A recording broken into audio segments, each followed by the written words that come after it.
बिहार में 45,862 गांव में जमीन सर्वे होने जा रहा है। जमीन सर्वे की टीम आपके भी गली मोहल्ले गांव कस्बे में पहुंचेगी और आपके भी जमीन का सर्वे करेगी। बहुत भय पैदा हो गया इसको। कोई भय नहीं, अपना मन में, क्योंकि पहली बार ये सर्वे देख रहे हैं, कंप्यूटराइजेशन सर्वे। आज जो जमाबंदी नेट पे चढ़ गया, किसान को कितना भी रसीद कटाया, मगर किसी का अपडेट है या नहीं है, किसी का। सरकार किसी को जमीन नहीं लेगी, बल्कि ये भी सरकार सूचना दे दिया गया है कि मैं परसों न्यूज में देखा हूँ, जो भी बिहार सरकार की जमीन है, बिहार सरकार की जमीन दो तरह का होता है, एक खास, एक गरमजरुआ, जो हर प्लॉट, हर खेसरा, हर रकबा, हर चौहद्दी, बल्कि जो लंबाई चौड़ाई है वो भी आपको खाता खेसरा नेट के साथ आपको दर्शाया जाएगा। कोई भी अमीन किसी भी जमीन से पहले जमाबंदी, उसके बाद खतियान या भूदान या जो बंदोबस्त पर्चा या जो भी चीज केवाला हो, जमाबंदी होनी चाहिए। तो सबकी जरूरत है। हाँ, मोस्टली ये है कि जिसके पास पैतृक संपत्ति है, पिताजी के नाम पे संपत्ति है, पिताजी डेथ कर गए हैं, तो उस जगह पे वंशावली की जरूरत है। वहाँ पे कुछ ना कुछ तो आपको देना ही है। जमीन में या तो केवाला दीजिए, या तो बंदोबस्त पेपर दीजिए, या खतियान दीजिए, कोई एक आधार देना होगा। अच्छा, कोई एक प्रूफ आपको देना पड़ेगा। सर्वे का जो आज भी आया है कि वंशावली जो है सो निर्गत सरपंच करेंगे, मगर मजिस्ट्रेट वाला जो है वंशावली होनी चाहिए, वहां से सर्टिफाइड करके तब यहाँ पे निर्गत होगा। आदाब, आप देख रहे हैं 24 DBG। मेरा नाम है मोहम्मद वसीम। बिहार में 45,862 गांव में जमीन सर्वे होने जा रहा है। जमीन सर्वे की टीम आपके भी गली मोहल्ले गांव कस्बे में पहुंचेगी और आपके भी जमीन का सर्वे करेगी। इस जमीनी सर्वे से क्या आपको लाभ होने वाला है और क्या नुकसान होने वाला है, इसका मैं आज आपको विस्तृत जानकारी बताने वाला हूं। और रिलेटेड कई सवाल है जिसका मैं जवाब ढूंढते हुए आज पहुंच चुका हूं भूमापक प्रवीण कुमार झा जी के पास, और इन्हीं से जानते हैं कि क्या है सर्वे और क्या होने वाला है। सबसे पहले तो स्वागत है सर आपका हमारे चैनल जी, बहुत बहुत धन्यवाद। और DBG न्यूज का बहुत बहुत धन्यवाद, शुक्रिया।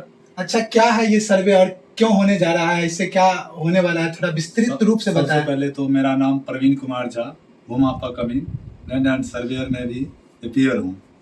ये जो सर्वे जो है बहुत अच्छे सर्वे होने जा रहा है, जो डिजिटलाइजेशन सर्वे इसको बोलते हैं। सबसे पहले CS सर्वे था, जो 1897-98 में अंग्रेजों के द्वारा किया गया था।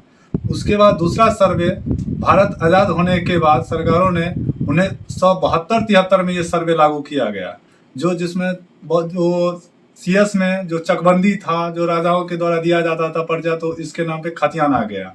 फिर उसके बाद अभी जो सर्वे चालू हो रहा है 23-24-25 वाला सर्वे, जो बहुत अच्छे कंप्यूटराइजेशन सर्वे और A to Z कंप्यूटर पे दर्शाया जाएगा, जो हर प्लॉट, हर खेसरा, हर रकबा, हर चौहद्दी, बल्कि जो लंबाई चौड़ाई है वो भी आपको खाता खेसरा नेट के साथ आपको दर्शाया जाएगा। कोई भी अमीन किसी भी जमीन नापी के लिए उसका खाता सर्च करें, नेट पे डालें कि उसका लंबाई चौड़ाई तक आ जाएगा।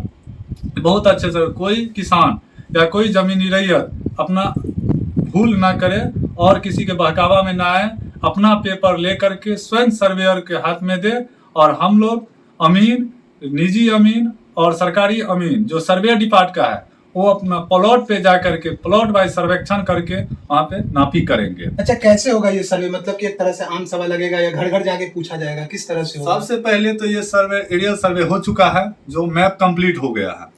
उसके बाद दूसरा जो है मीटिंग हर पंचायत में जो सूचना दे दिया गया अभी। उसके बाद हर रैयतदारों से मुलाकात करेंगे और हर वार्ड में भी मुलाकात करेंगे। जो समस्या होगी वो पेपर के सामने, वंशावली सब जमाबंदी उस दिन जो बोला गया था हमारे सामुदायिक भवन पे, जो किसानों को सबसे पहले जमाबंदी, उसके बाद खतियान या भूदान या जो बंदोबस्त पर्चा या जो भी चीज केवाला हो, जमाबंदी होनी चाहिए, बल्कि वहाँ पे जो रैयतदार को भी होना है। और मान लीजिए किसी का पूर्वज का बंटवारा नहीं है, तो अपना वंशावली लगा करके वो अपना बंटवारा करके अपना जो है वहाँ पे अपना खाता अलग कर सकते हैं। अच्छा, एक कंफ्यूजन है लोगों में कि वंशावली सबको बनाना है या किनको बनाना है, ये भी बताएं थोड़ा। वंशावली तो सबकी जरूरत है। हाँ, मोस्टली ये है कि जिसके पास पैतृक संपत्ति है, पिताजी के नाम पे संपत्ति है, पिताजी डेथ कर गए हैं, तो उस जगह पे वंशावली की जरूरत है। और यदि पिताजी के नाम पे संपत्ति नहीं है, अपना नाम पे यदि संपत्ति है, तो उसमें वंशावली की जरूरत नहीं है। अच्छा, लोग जो डरा हुआ है कि कैसे होगा, मतलब कि हो सकता है कि सरकार हमसे जमीन छीन ले, मेरे पास कागज नहीं रहेगा, तो उस डर को कैसे दूर करेंगे आप? अपने स्तर से कुछ बताएं। सरकार किसी को जमीन नहीं लेगी, बल्कि ये भी सरकार सूचना दे दिया गया है कि मैं परसों न्यूज में देखा हूँ, जो भी बिहार सरकार की जमीन है, बिहार सरकार की जमीन दो तरह का होता है, एक खास, एक गरमजरुआ। गरमजरुआ में जो नदी, नहर, नाला, पोखर, झील, सड़क ये सब आता है, और गंजरुआ खास में ये जमीन होता है जो मान लीजिए सर्वे हुआ था उस समय आपके साथ आपके पास पेपर नहीं था, इस वजह से आपको गरमजरुआ खास कर दिया गया। बल्कि अब जो है इस सर्वे में सरकार बोल दिया है कि गरमजरुआ खास पे सरकार की कोई अधिकार नहीं है, वो जो किसान जो अपना पेपर दिखाएंगे उसका जमीन वापस कर दिया जाएगा। अच्छा, जिनके पास खुद का केवाला नहीं है मान लीजिए और वो जमीन पे वो कब्जा करके रखे हुए हैं, तो उनके लिए क्या कुछ है, उनको कैसे पेपर बनेंगे? उनको तो पेपर देना ही होगा, बल्कि कब्जा से जमीन नहीं होगा, वहां पे कुछ ना कुछ तो आपको देना ही है। जमीन में या तो केवाला दीजिए, या तो बंदोबस्त पेपर दीजिए, या खतियान दीजिए, कोई एक आधार देना होगा। अच्छा, कोई एक प्रूफ आपको देना हाँ, पड़ेगा। हाँ। अगर मान लीजिए कि ऐसा होता है जमीन कि कोई सरकारी जमीन है और हाँ। सरकारी जमीन को कुछ लोग होते हैं जैसे हम कब्जा किए हुए हैं, तो हाँ। उनके लिए क्या कुछ सुविधा है, मतलब कि उनको क्या देना पड़ेगा? वो सरकारी जमीन किनके हाथों लगेंगे? सरकारी जमीन जो हाथ लगेंगे तो उस जगह पे भी सरकारी कोई या तो बंदोबस्त पेपर होगा या भूदान पेपर होगा, कुछ ना कुछ उसमें डॉक्यूमेंट होना। जब तक आप नहीं देते हैं तब तक सर्वे नहीं हो पाएगा। वो भी सर्वे होगा तो बिहार सरकार के नाम पे होगा। अच्छा, बिहार सरकार हाँ। के नाम पे। ये जो सर्वे होगा तो कब तक होने वाला है? इसकी प्रक्रिया या स्टार्ट हो चुका है तो कब तक चलेगा? लोग कैसे करें? प्रक्रिया तो स्टार्ट हो चुकी है, जब से ये पंचायत में मीटिंग हुआ है तब से चालू हो चुका है। पोर्टल भी सरकार खोल दिया है, ऑनलाइन करने के लिए भी बोला है, मगर ऑनलाइन हम सब बोल दिए हैं कि नहीं करने के लिए हम हर घर में जा करके हर जगह जगह पे जा करके उनका जो पेपर है हम भाई जमा कर लेंगे। पेपर को ला करके अपना हिसाब से हम पोर्टल पे चढ़ाएंगे और चढ़ाने के बाद 15 से 20 दिन के बाद या 2 महीना के बाद हम पेपर लेकर के आवेंगे, सबके बीच में देंगे। उसमें जो पेपर में समस्या होगी तो फिर से हमको आपत्ति दे और रिसीविंग ले और फिर इसकी सुधार कर दिया जाएगा। उसमें ये 3 बार दिया है, 3 अटेम्प्ट में यदि सही है तो ठीक है, नहीं यदि चौथा अटेम्प्ट में आप फिर गड़बड़ किए तो उसकी जवाबदेही सरकार की नहीं है। अच्छा, मान लीजिए कि जिसके पास केवाला नहीं है वो रह रहा है, तो अगर बहुत लोगों में डर है, ऐसा भय पैदा हो गया कि मान लीजिए मेरे पास केवाला नहीं है, हम रह रहे हैं, तो उसके साथ क्या सरकार उसको निकाल देगी बिहार से? नहीं, सरकार नहीं निकाल पाएगी, मगर उसके नाम पे कर दिया जाएगा, अनावाद बिहार सरकार दखल कब्जा में खोल देगा। बिहार सरकार तो लोगों को क्या कुछ फायदा होगा? आम जन को क्या नुकसान होगा इससे? थोड़ा आम जन में बहुत भय पैदा हो गया इसको कोई लेकर। भय नहीं अपना मन में, क्योंकि पहली बार ये सर्वे देख रहे हैं, कंप्यूटराइजेशन सर्वे। आज जो जमाबंदी नेट पे चढ़ गया, किसान को कितना भी रसीद कटाया, मगर किसी का अपडेट है या नहीं है, किसी का आज नेट पे चढ़ गया तो एक बटन दबाइए, खाता डालिए या खेसरा डालिए या नाम का कोई अक्षर डालिए, आपके नाम से निकल जाएगा।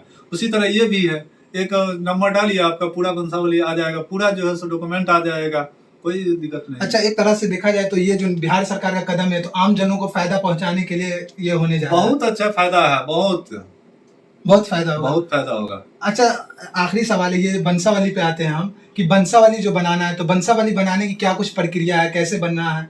वंशावली की प्रक्रिया तो सबसे पहले तो बताए थे उस दिन जो है सो सर्वेयर कि आपने ग्राम कचहरी से बनवा लीजिए, नहीं तो जो है सो आप अपना स्वयं लिख लीजिए और किसी से सर्टिफाइड करवा लीजिए। मगर यदि वो सर्टिफाइड करेंगे तो कौन सर्टिफाइड करेंगे? कोई गजेटेड सब सर्टिफाइड करेंगे, अन्यथा वो चीज़ तो नहीं हो सकता। अभी भी जो सर्वे का जो आज भी आया है कि वंशावली जो है सो निर्गत सरपंच करेंगे, मगर मजिस्ट्रेट वाला जो है वंशावली होनी चाहिए, वहां से सर्टिफाइड करके तब यहाँ पे निर्गत होगा। आपका बहुत बहुत शुक्रिया, आप अपना पूरा परिचय दे दें। मेरा नाम प्रवीण कुमार झा, मैं निजी अमीन कैलगांव घर, और मैं अपना ऑफिस रखे हुए हैं। यहाँ पे जमीन संबंधी जो भी चीज का समाधान होता है हम करते हैं, जो सस्ता सुविधा रेट में। मैं अभी जो जब से सर्वे चालू हुआ, जब से मैं अमीन बना हूँ, तब से मैं लगभग 200 किसान को मैं जमीन निकाला हूँ। जो बहुत सारे जमीन सब दखल कब्जा कोई करके रखा था, पेपर किसी और का जमीन कब्जा करके कोई और रखा था। आपका बहुत बहुत शुक्रिया अपना कीमती वक्त देने के लिए। तो जैसा आपने समझा पूरी प्रक्रिया क्या होने वाला है और क्यों ये सर्वे होगा, इससे आम जनों को क्या फायदा और क्या नुकसान होगा, सारी विस्तृत जानकारी हमें अभी प्रवीण कुमार झा ने दिया है। आप देख रहे थे दैनिक बिहार ग्रामीण न्यूज। तब तक के लिए शुक्रिया। जय हिंद, जय बिहार।